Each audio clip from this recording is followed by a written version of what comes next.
ছেলেটাকে দলে জায়গা দেওয়া হয়নি, সেই আজ চেলসির বিশ্বজয়ের পোস্টার বয়। ম্যানচেস্টার সিটির মতো এক স্বপ্নের কারখানায় জন্ম হয়েছিল কোল পালমারের ফুটবল পরিচয়ের। কিন্তু সমস্যা ছিল, স্বপ্ন দেখতে পারলেও সেখানে নিজের জায়গা বানানো যাচ্ছিল না। D Bruyne, Mahrez, Foden, Grealish, যাদের পাশে দাঁড়াতে হলে শুধু প্রতিভা নয়, চাই আরো কিছু। আর সেই আরো কিছুর সুযোগটা পালমারকে দেওয়া হয়নি। এমনকি পেপ গার্দিওলা পর্যন্ত বলেছিলেন সে ভালো, কিন্তু জায়গা নেই। তখনই সাহসী একটা সিদ্ধান্ত নিয়েছিল 21 বছরের এক তরুণ।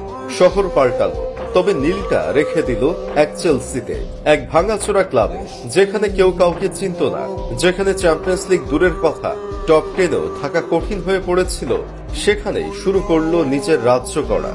চেলসি 2022-23 মৌসুম শেষ করেছিল লিগ টেবিলের 12 নম্বরে। সেখানে এসে কোল পালমার হয়ে গেলেন আক্রমণের মুখ। একা হাতে বল টেনে তুললেন মাঝমাঠ থেকে, একা দৌড়ে গেলেন ডিফেন্স ছিঁড়ে, একা পেনাল্টি নিলেন, একা অ্যাসিস্ট দিলেন এবং একা চেলসিকে ঠেলে তুললেন ষষ্ঠ স্থানে। তার ইনভলভমেন্ট ছিল লিগের অন্যতম সর্বোচ্চ, 24+ গোল আর 13+ অ্যাসিস্ট। এই সংখ্যাগুলো কেবল পরিসংখ্যান নয়, এ ছিল এক ক্লাবের নতুন জানালায় আলো ফেলার গল্প। মাঝে কিছুদিন সেও খেই হারিয়েছিল, ম্যাচে গোল আসছিল না, অ্যাসিস্টের সংখ্যা কম ছিল, সমালোচকরা ছুরি শানাতে শুরু করেছিল।